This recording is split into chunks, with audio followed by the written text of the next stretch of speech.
ॐ नमः सिद्धेभ्यः।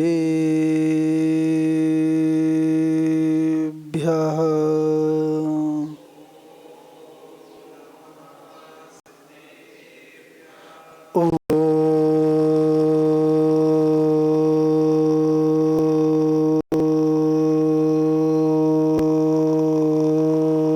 नमः सिद्धेभ्यः।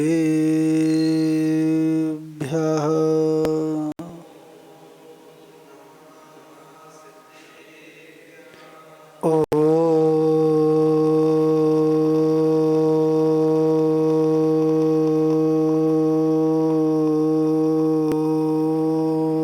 नमः सिद्धेभ्यः।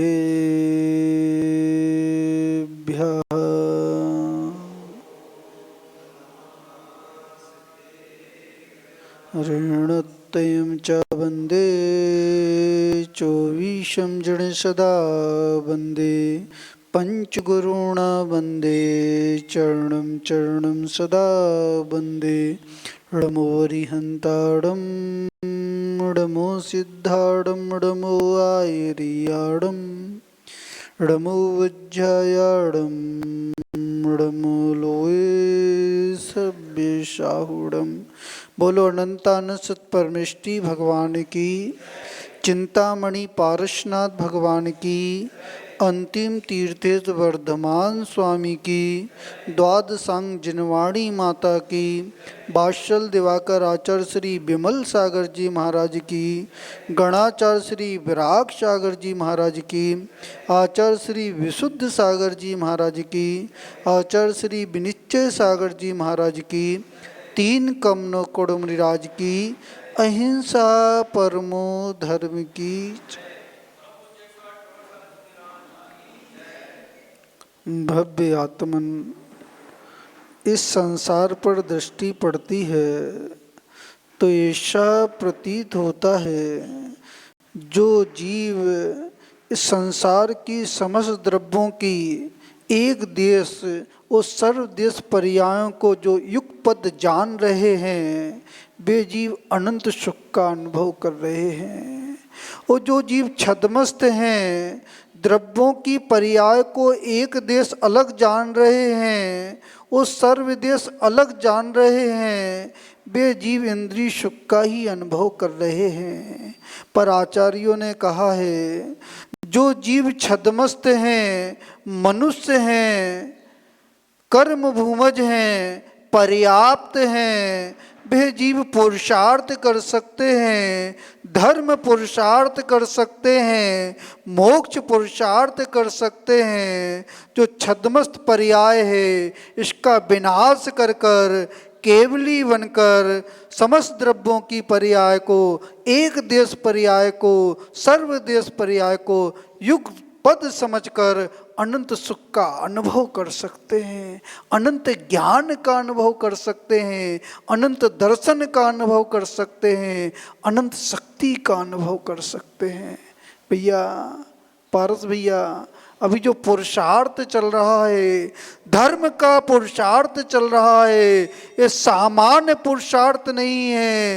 ये जिनवाणी श्रवण का जो पुरुषार्थ चल रहा है, ये सामान्य पुरुषार्थ नहीं है। जितने भी अरिहंत हो रहे हैं, जितने भी अरिहंत हुए हैं, जितने भी अरिहंत होवेंगे, सब जिनवाणी से ही होंगे। किससे होंगे? जिनेन्द्र भगवान की जो वाणी है, जो तत्व का ज्ञान है, जो आत्म तत्व का ज्ञान है, उसी से अरिहंत बनेंगे, उसी से सिद्ध बनेंगे।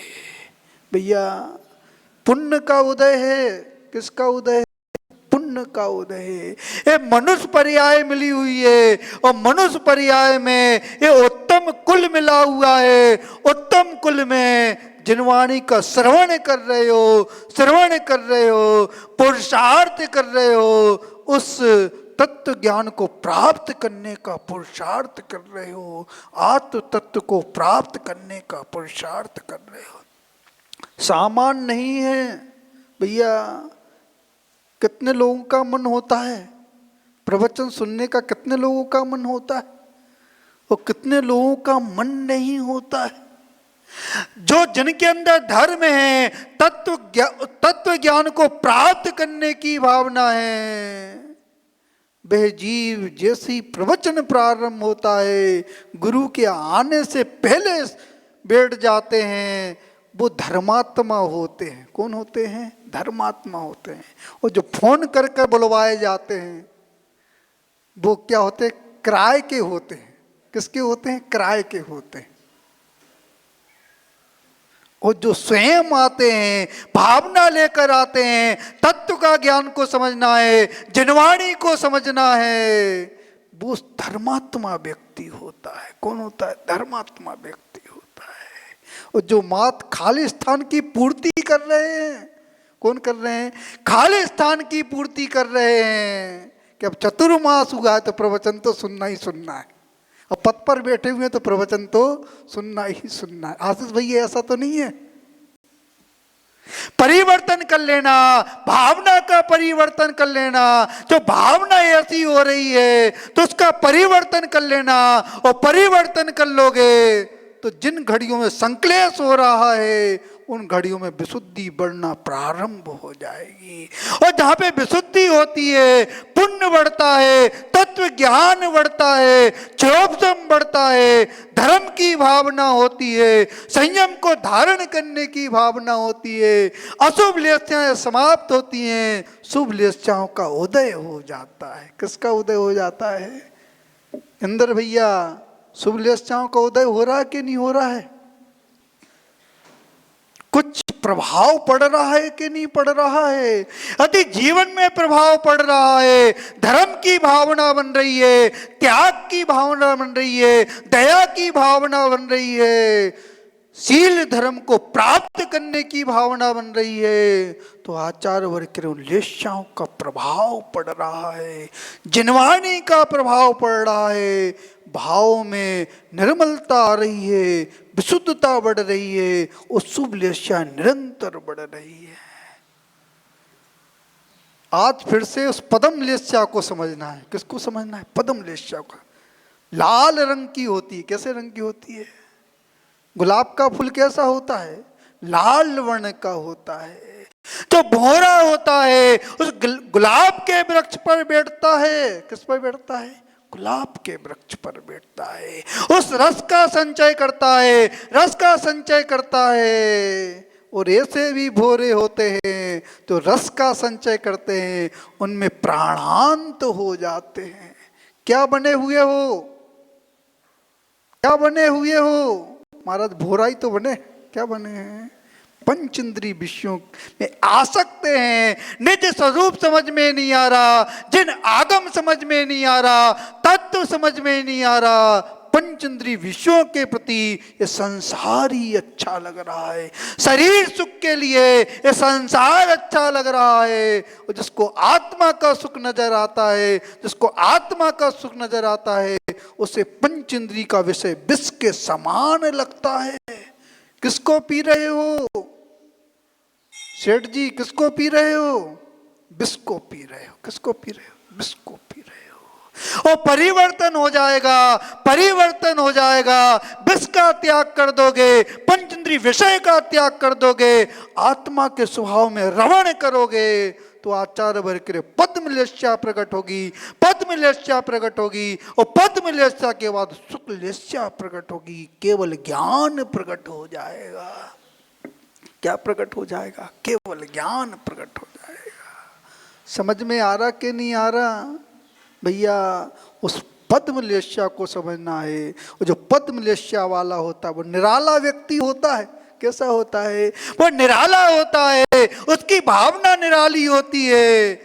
दयाशीला सदा त्यागी, देवर्चना तथा प्रहा, सुचुर भूतः सदानंदा, पद्म लेस्या युक्तो न रहा। क्या कह रहे हैं? वह दयाशील से भरा होता है, दयावान भी होता है, चारित्रवान भी होता है, त्यागी भी होता है, और जिनेंद्र भगवान की स्तुति करने वाला होता है, अर्चना करने वाला होता है। जिसके अंदर पीत लेस्या नहीं है, पीत लेस्या नहीं है, वो जिनेंद्र भगवान का पूजन भी नहीं कर सकता, अभिषेक भी नहीं कर सकता, उनके दर्शन भी नहीं कर सकता। संसार में ऐसे लोग भी हैं जिनने जिन शासन में जन्म लिया है, जिन शासन में जन्म लिया है, ना वो मंदिर आते हैं, ना दर्शन करने आते हैं, ना अभिषेक करते हैं। वो तो पशुओं की तरह जीवन व्यतीत कर रहे हैं। धर्म करत संसार सुख, धर्म करत निर्माण, वो धर्म साधे बिना नर पशु समान। जो मात्र सुबह से उठकर भोग की वांछा कर रहे हैं, भोग की वांछा कर रहे हैं, वो पशु भी उठता है, सुबह पशु उठता है, वो भी अपनी उदर की पूर्ति करता है, वासना की पूर्ति करता है, अपने जीवन को व्यतीत करता है। भैया, जिनके नियम ना हो पूजन के नियम ले लेना। आप श्रावक कुल में जन्म लिया है, श्रावक कुल में जन्म लिया है, आपका कर्तव्य होना चाहिए हम पहले जिनेंद्र भगवान की पूजन करेंगे, अभिषेक करेंगे, फिर अपनी दिनचर्या का निर्वाह करेंगे। अभिषेक भैया, अमित भैया, समझ में आ रहा कि नहीं आ रहा? नियम ले लेना। क्या ले लेना? नियम ले लेना। हम भगवान का प्रतिदिन अभिषेक करेंगे, पूजन करेंगे तो आत्मा का श्रृंगार प्रारंभ हो जाएगा। किसका श्रृंगार चल रहा है? अभी शरीर का श्रृंगार चल रहा है। किसका चल रहा है? शरीर का श्रृंगार चल रहा है, शरीर की पुष्टि चल रही है। वो आप धर्म को धारण करोगे तो आत्मा का श्रृंगार प्रारंभ हो जाएगा। एक नगर था, उस नगर में एक राजा निवास करता था। उस राजा का एक दास था, उस दास का नाम था महाशर्मा नाम का। वह दास था, उसकी पत्नी का नाम विजयावती नाम की स्त्री थी। और उसकी जो पुत्री हुई वह काल भैरव नाम की पुत्री हुई।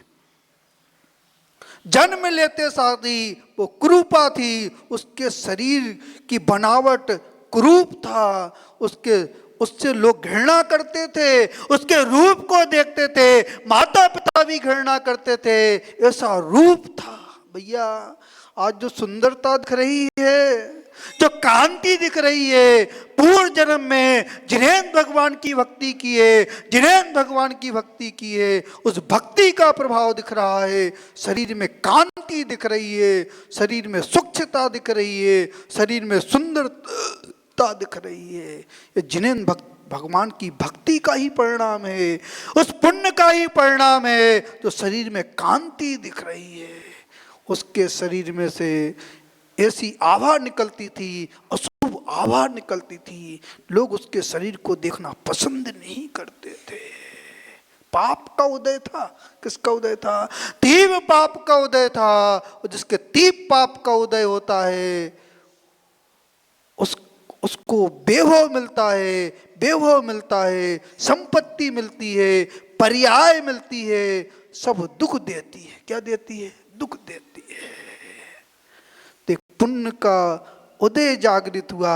एक चरण रिद्धिधारी मुनि उस नगर में आ गए। उस जीव ने प्रगान किया, उस जीव ने प्रगान किया, माता पिता ने प्रगान किया, नब्दा पक्ति से आहार दिया।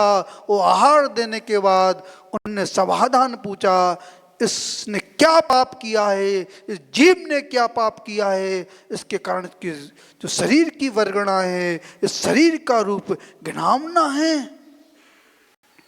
तो मुनिराज सामान्य मुनिराज नहीं थे, अवधि ज्ञानी मुनिराज थे। अवधि ज्ञानी मुनिराज थे। उनने अवधि ज्ञान लगाया और अवधि ज्ञान से उनने जान लिया इसने पूर्व जन्म में मुनिराज का तिरस्कार किया था। क्या किया था? तिरस्कार किया था। ये उज्जैन नगरी में महिपाल नाम के राजा, उसकी पत्नी विशाला से चित्रासार नाम की पुत्री थी। कौन थी? चित्रासार नाम की पुत्री थी। ये दर्पण में निहार रही थी, दर्पण में निहार रही थी। और एक ज्ञान सूर्य नाम के मुनिराज उस नगर में आए। दर्पण में उनकी दृष्टि पड़ गई, उनका प्रतिबिंब उस दर्पण में झलक गया और वह रूपवती स्त्री उस मुनिराज को देखकर घृणित हो गई। उसका परिणाम घृणित हो गया। उसने मुनिराज के ऊपर थूक दिया। क्या कर दिया? थूक दिया। और थूकने के कारण जो मुनिराज पद मिलेच्छा से भरे हुए थे, पद मिलेच्छा से भरे हुए थे, दया से भरे हुए थे, शीलता से भरे हुए थे, त्याग भाव से भरे हुए थे, जिनेन्द्र भगवान की भक्ति से भरे हुए थे। वो मुनिराज ने क्षमा कर दिया और जमीन का अवलोकन करते हुए, इरियापत का पालन करते हुए एक स्थान पर बैठ गए। उसी नगर में एक पुरोहित नाम का पुरोहित रहता था। उसकी कन्या ने देख लिया। उस कन्या ने जैसे देखा, प्रासुक जल को लेकर आई, प्रासुक जल को लेके आई, वो मुनि की शुद्धि कर दी। उसने पुण्य का संचय किया। किसका संचय किया? जब उस चित्रासार पुत्री ने उस दृश्य को देखा, उस दृश्य को देखा, उसके भाव परिवर्तन हो गए, भाव परिवर्तन हो गए। जो अशुभ भाव थे, शुभ भाव में परिवर्तन हो गए। उसने क्षमा याचना की, अपनी निंदा ग्रह की, आलोचना की, पर जो कर्म बांधा, निगतित निकाचित कर्म बांधा, उसका मरण हुआ। और मरने के बाद उस नौकर की पुत्री हुई, नौकर की पुत्री हुई, और उसको कुरूपा हो गई। क्या हो गई? कुरूपा हो गई। निगतित निकाचित जैसे कर्म देवता गुरु का अपमान करने से बनते हैं, अपमान करने से बनते हैं। और यदि आप अपमान कर रहे हो, निंदा का भाव रख रहे हो, तो वो कर्म बंध रहे हैं। क्या बंध रहे हैं? और सम्मान का भाव रख रहे हो, सम्मान का भाव रख रहे हो, तो शुभ कर्म बंध रहा है। भैया, किसी को छोटा मत समझना। किसी दिगंबर साधु को नग्न मत समझना। किसी त्यागी वृत्ति को हे की दृष्टि से मत देखना, क्योंकि कर्म बंधेगा, उसको भोगना पड़ेगा। किसी जिन बिंब को घृणा की दृष्टि से मत देखना, किसी शास्त्र को घृणा की दृष्टि से मत देखना। समझ में आ रहा कि नहीं आ रहा? भैया समझ लेना। तो निकाची जैसे में कर्म बनेंगे, उनको भोगना पड़ेगा।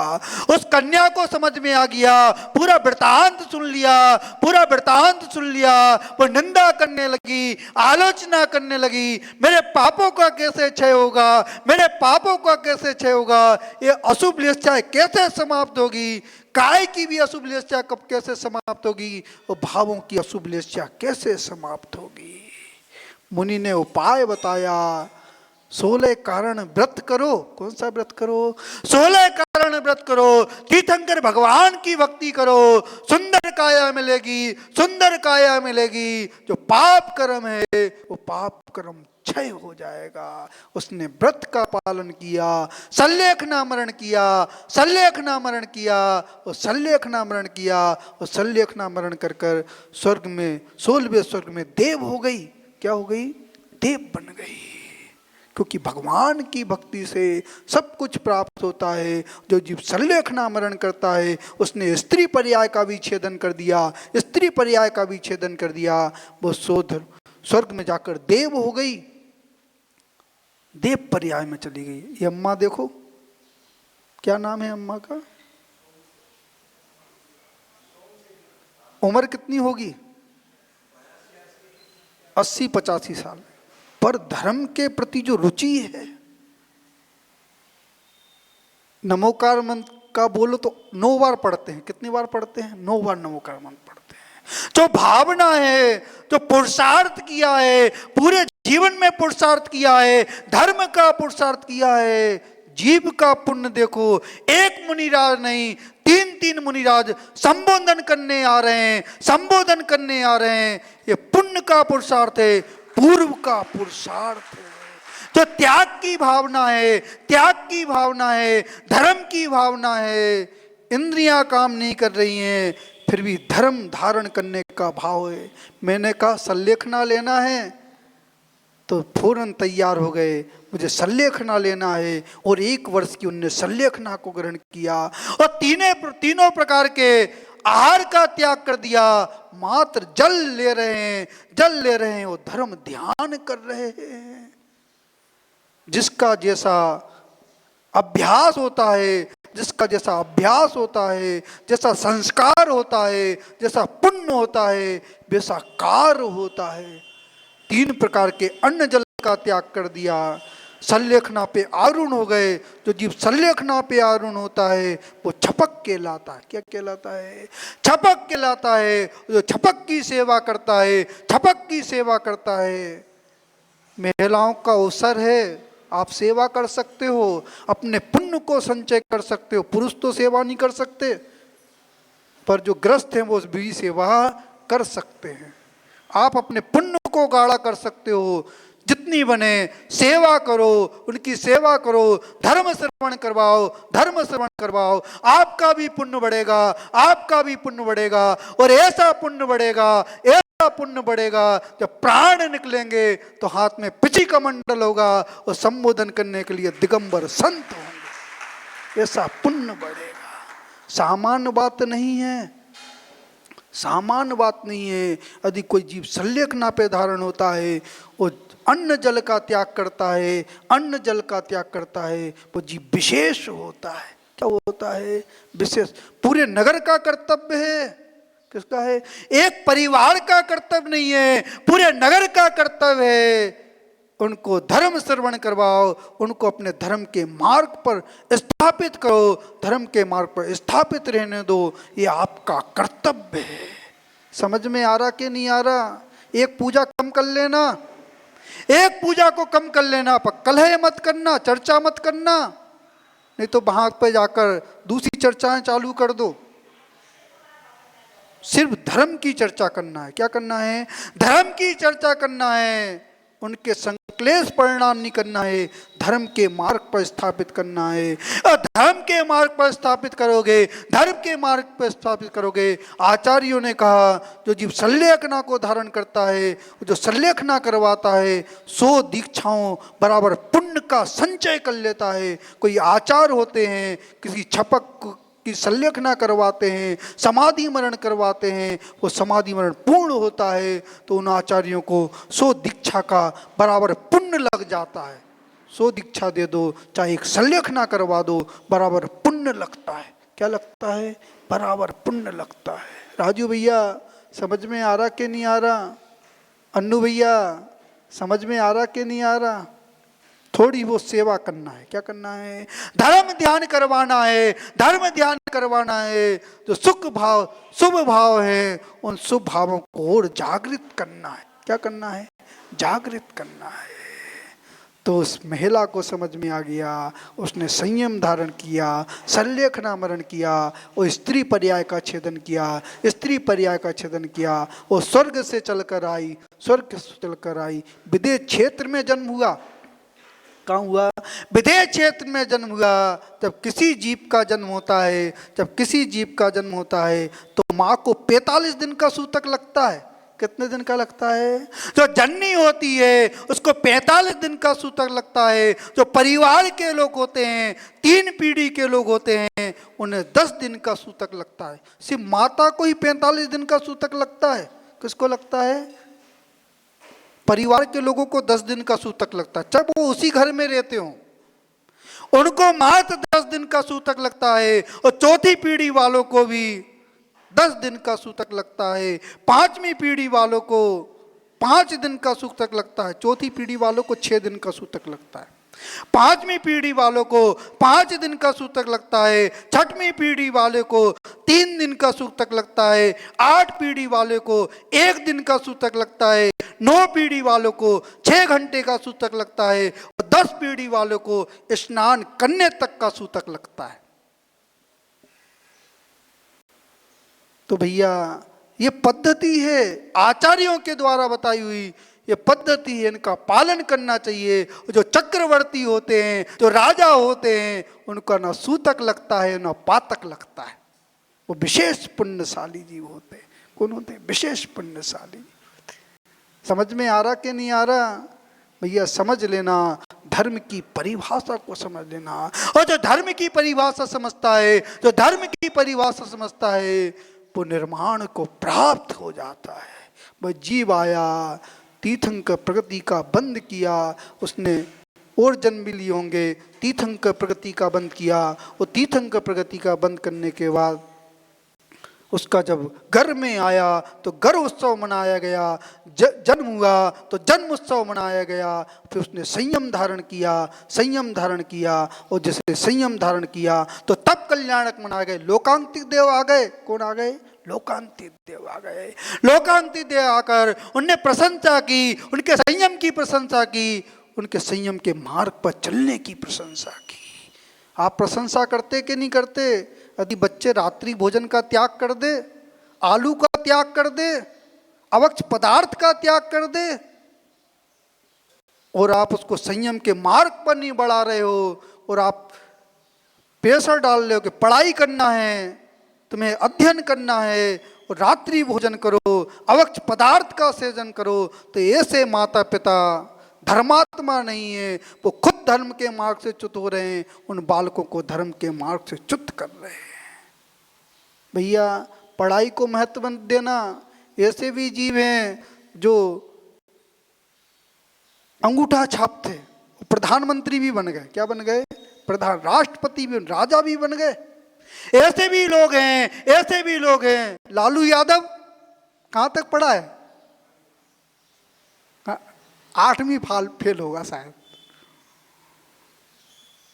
और क्या बना? मुख्यमंत्री बना, सांसद बना, मुख्यमंत्री भी रहे शायद, वो बिहार के मुख्यमंत्री हैं। उनकी जो घरवाली रावड़ी देवी, अंगूठा छाप, वो भी सांसद बनी। क्या बनी? सांसद बनी हैं, और मुख्यमंत्री रही। तो पुण्य है, पढ़ाई से कुछ होने वाला नहीं, पढ़ाई से कुछ होने वाला नहीं। आचार्य विमल सागर महाराज जी ने लालू यादव को आशीर्वाद दिया था, आशीर्वाद दिया था कि तुम मुख्यमंत्री बनोगे, मुख्यमंत्री बनोगे। और दिगंबर साधु का आशीर्वाद था, दिगंबर साधु का आशीर्वाद था, वो मुख्यमंत्री बना, और उसकी पत्नी भी मुख्यमंत्री बनी, वो सांसद बना, वो सांसद भी बना शायद।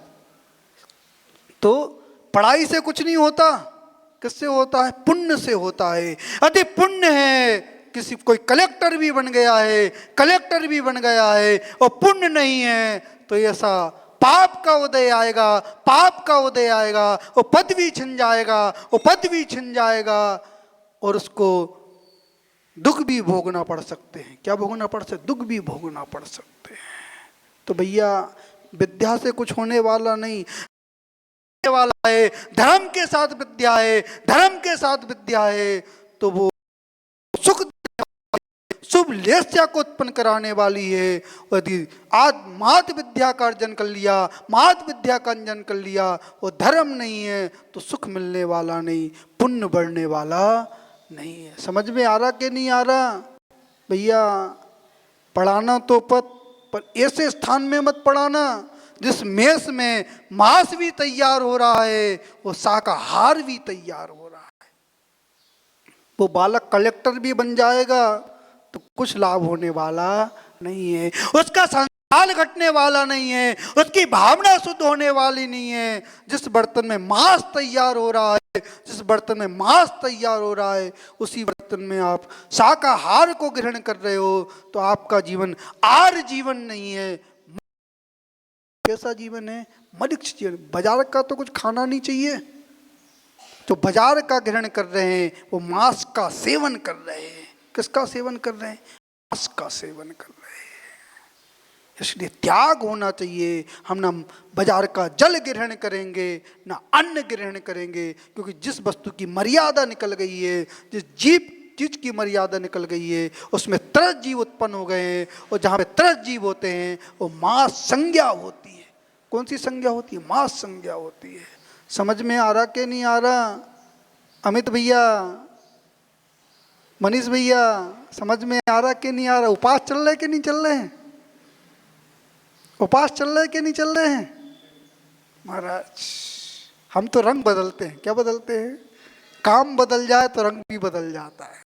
पर आचार वर्ग रहे तो धर्मात्मा व्यक्ति होता है, धर्मात्मा व्यक्ति होता है, एक बार संकल्प लेता है, एक बार संकल्प लेता है और प्राण भी चले जाएं, प्राण भी चले जाएं, वो संकल्प को तोड़ता नहीं है, वो धर्मात्मा व्यक्ति होता है। ऐसे भी पशु हुए हैं, ऐसे भी पशु हुए हैं जिनने प्राण की आहुति दे दी पर उनने जो त्याग कर दिया उस वस्तु को ग्रहण नहीं किया, ऐसे भी पशु हुए हैं।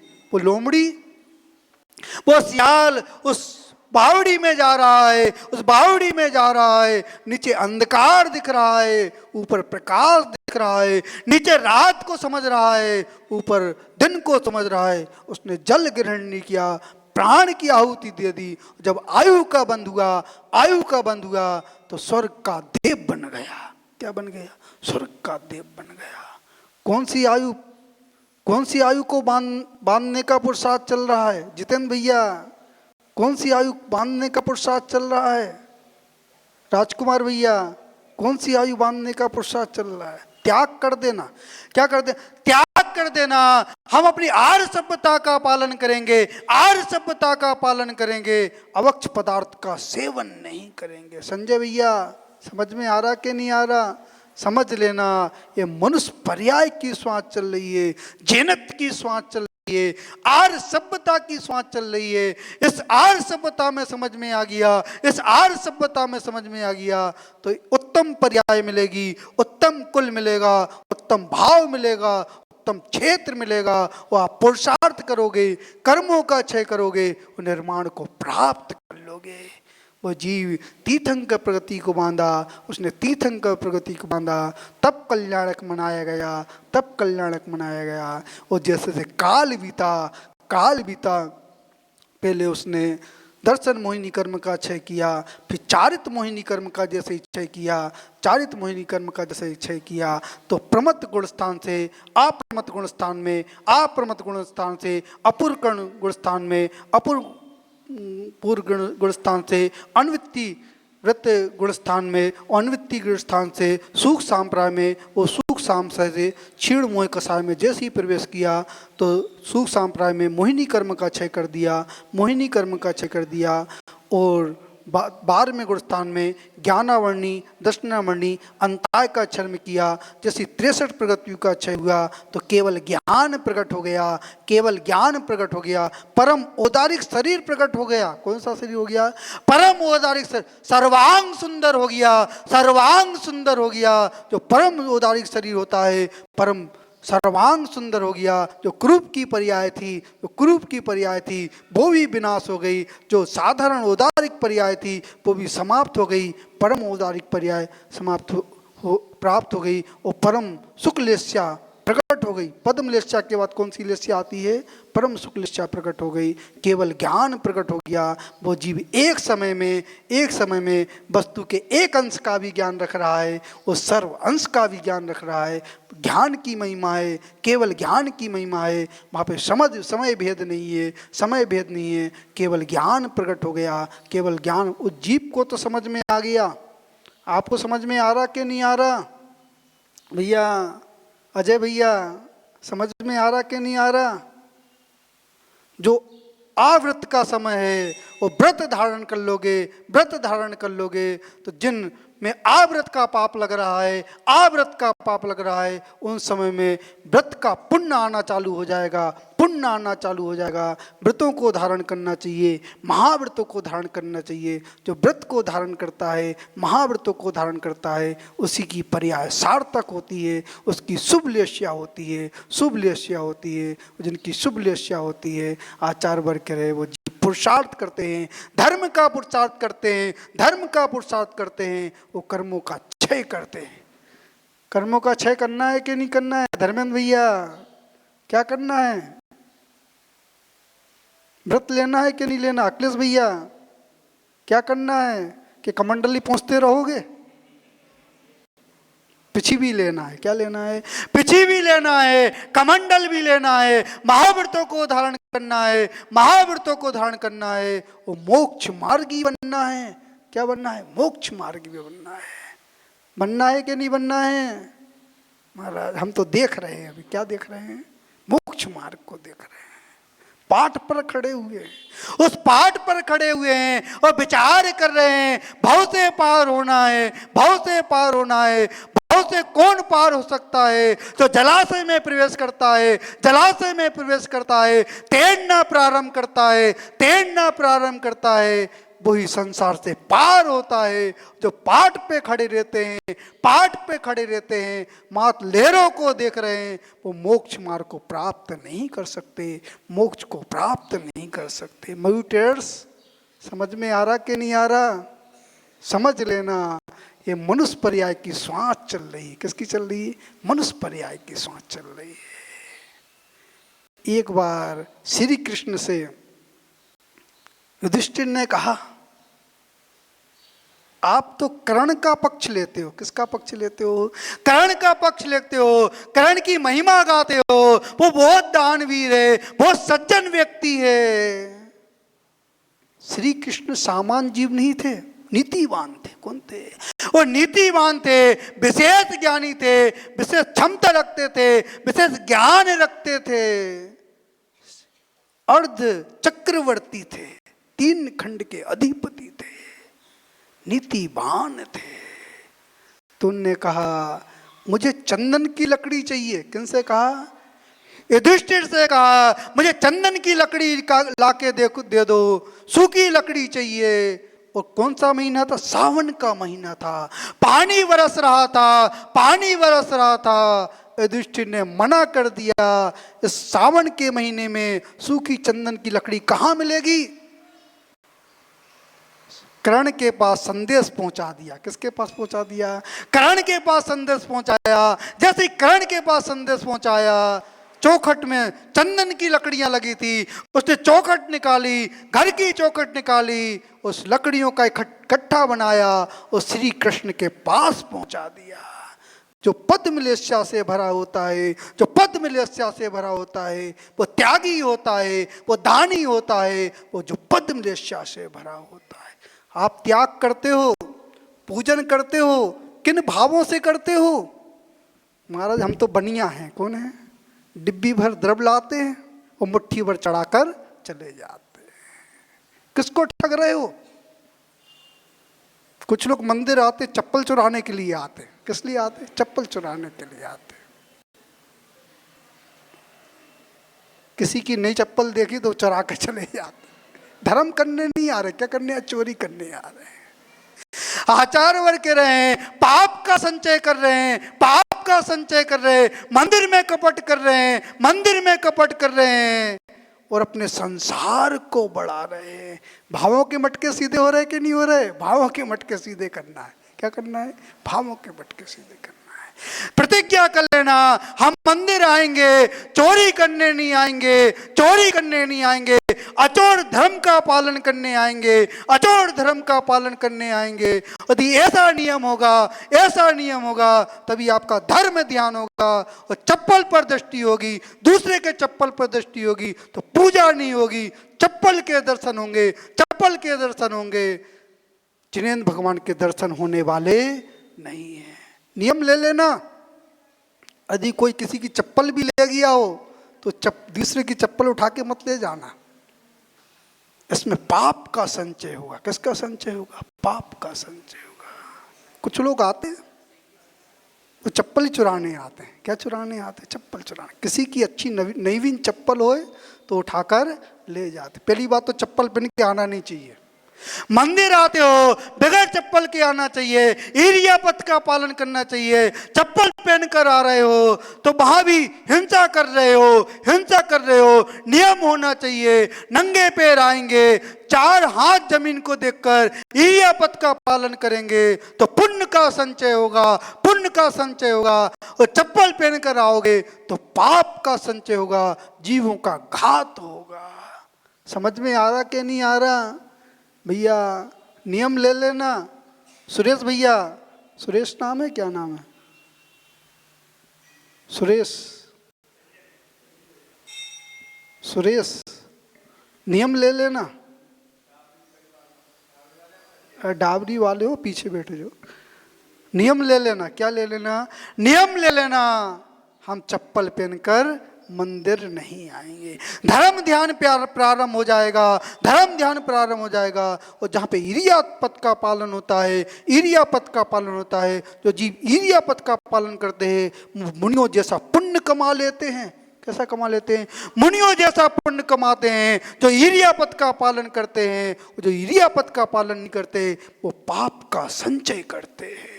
दिगंबर साधु रात में विहार नहीं करते, शील व्रतों का पालन करते हैं, शील व्रतों का पालन करते हैं।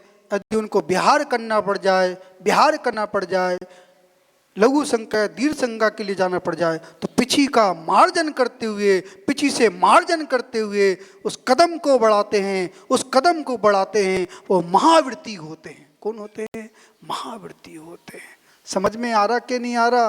अब पूजन तो करना, पर अपनी तरफ से पूजन करना। वो मंदिर की तरफ से पूजन कर रहे हो तो कपट कर रहे हो, मंदिर का द्रव्य चुरा रहे हो। नियम होना चाहिए, हम जितनी द्रव्य लाएंगे उतनी ही द्रव्य चढ़ाएंगे। और ज़्यादा चढ़ा रहे हो तो वो उतनी द्रव्य रखना चाहिए, उतनी द्रव्य रखना चाहिए। ये मात्र व्यवस्था है, समाज की व्यवस्था है, समाज के अधिकारियों की व्यवस्था है। जो आपको द्रव्य मिल रही है, धुली हुई द्रव्य मिल रही है, इसका भी आपको पैसा डालना चाहिए, धन डालना चाहिए, दान करना चाहिए। आप मंदिर के बर्तन यूज कर रहे हो, चटाई यूज कर रहे हो, चौकी यूज कर रहे हो, जिनवाणी यूज कर रहे हो, तो इसका भी कुछ ना कुछ दान देना चाहिए। और आप दान नहीं दे रहे हो तो आपके ऊपर कर्ज चढ़ा। पहले क्या चढ़ता था? व्रत भंडार चलता था। इधर चलता है कि नहीं चलता है? पहले व्रत भंडार चलता था।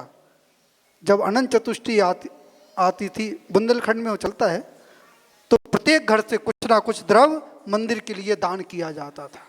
क्योंकि जो आप सामग्री को यूज कर रहे हो, मंदिर की जो व्यवस्था की सामग्री है, तो इसमें जो द्रव्य खर्च हो रहा है उसके लिए वो द्रव्य इकट्ठा होता था। तो ये परंपरा है। हाँ, ये परंपरा थी, पर अब क्या है, वो बंद हो गई है। कुछ लोग देते हैं, कुछ लोग इसलिए वो बंद, वो बेईमानी कर रहे हैं। क्या कर रहे हैं? जो मंदिर व्रत भंडार का द्रव्य नहीं देते वो बेईमानी कर रहे हैं। मंदिर के साथ बेईमानी कर रहे हैं, समाज के व्यक्तियों के साथ बेईमानी कर रहे हैं। इसलिए नियम होना चाहिए। उनकी अशुभ लेस्याएं हैं। कौन सी लेस्याएं हैं?